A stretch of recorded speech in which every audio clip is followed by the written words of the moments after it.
Mr. Secretary, you promised earlier that your office will be conducting investigation to establish the initial observations of the President as well as the initial concerns expressed by this committee.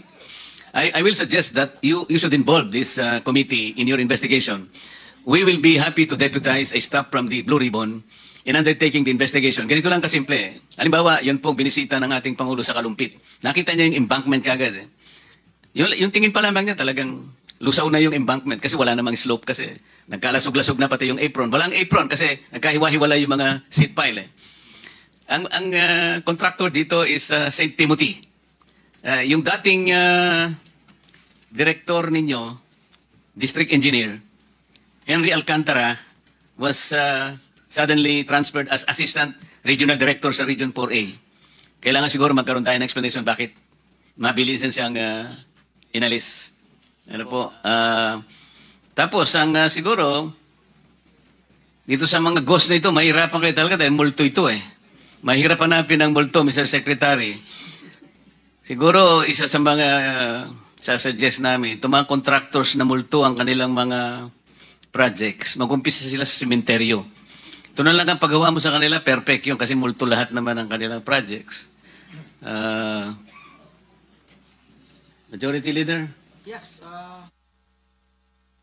Thank you, Mr. Chairman. Secretary, magandang hapon po.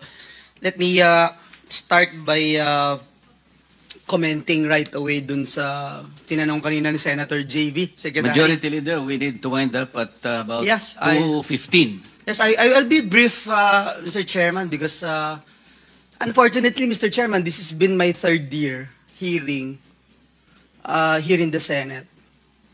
And I have yet to hear a new thing from the department, even from this August chamber. Kaya ho, talagang nagsasawa na po ako. For example, Mr. Chairman, if I may just show this video clip. Can we just show this video clip, please? Please.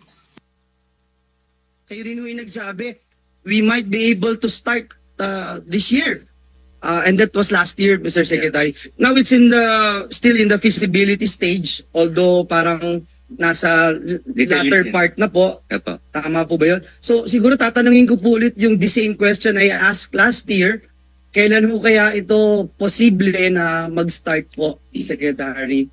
Yung totoo pong start. Kailangan ko po bang define yung start? So, siguro alam natin yung start. The detail engineering design, I understand, and the timeline, Your Honor, will take another year.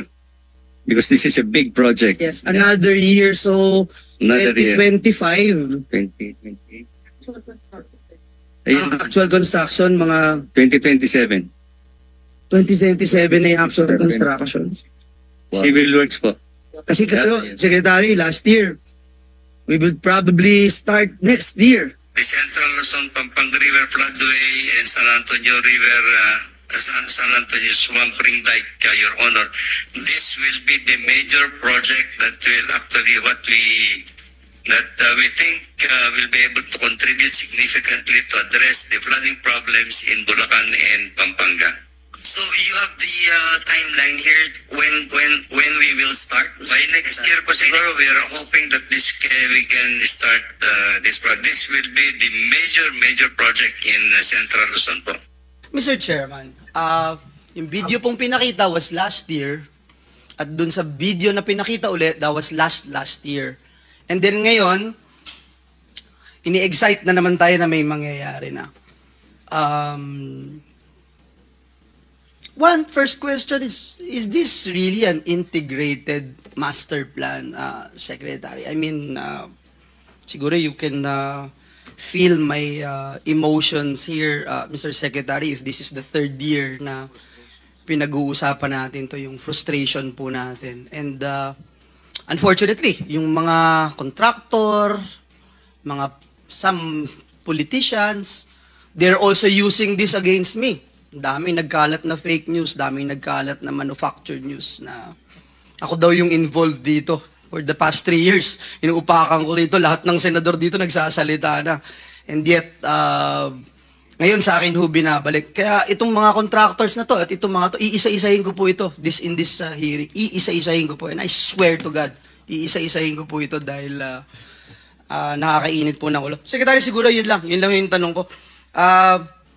2 years ago, sabi nyo next year, and then last year, this year, and then this time, parang 2027. Ano na po yung talagang status nito? At ito ba talagang, as you mentioned 2 years ago, this will be a major breakthrough that will address the problem of flooding in Central Luzon, especially in the province of Bulacan and Pampanga?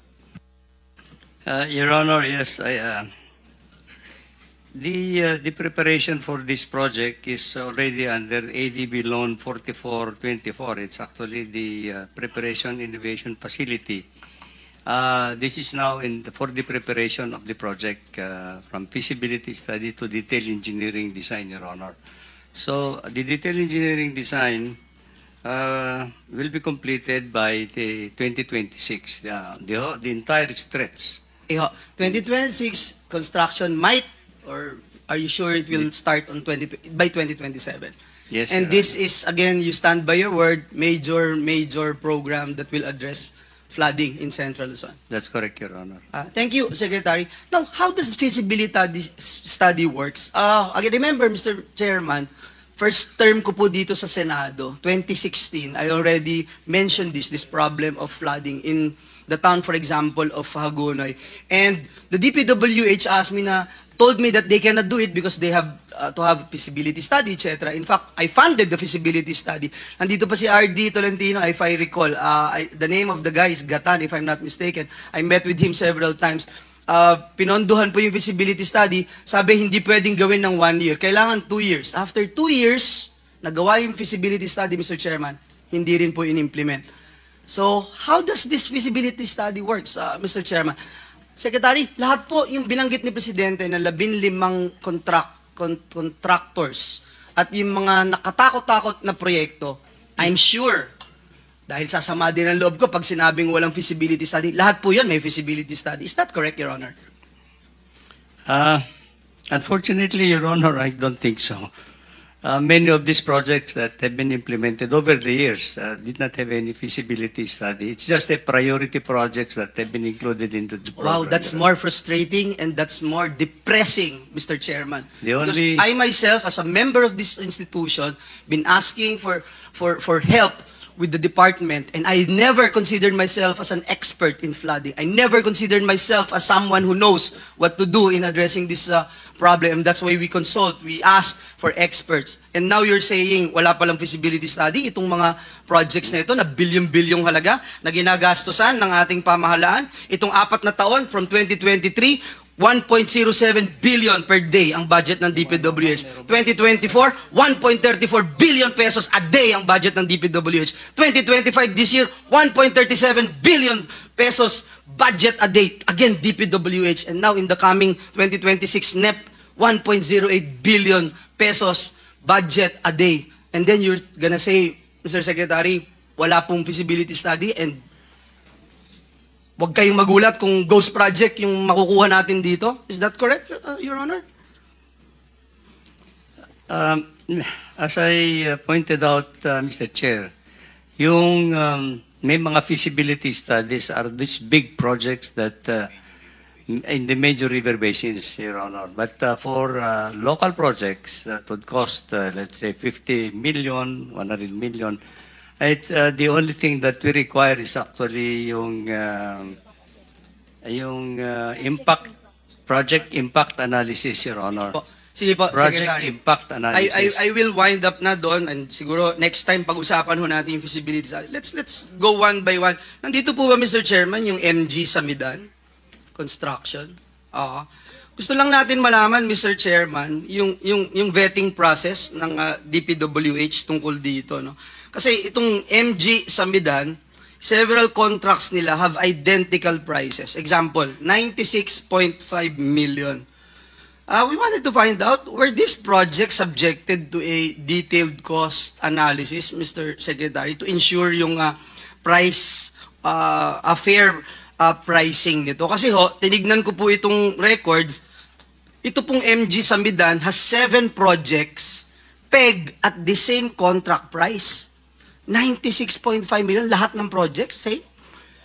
And this is located in different provinces. Abra, Benguet, and Mountain Province. Hindi ho ba red flag na po ito, Secretary? Well, we'll soon find out actually, Mr. Chair, but I think for that purpose, I'm sorry. I think ang kwan po nito, if it's the same type of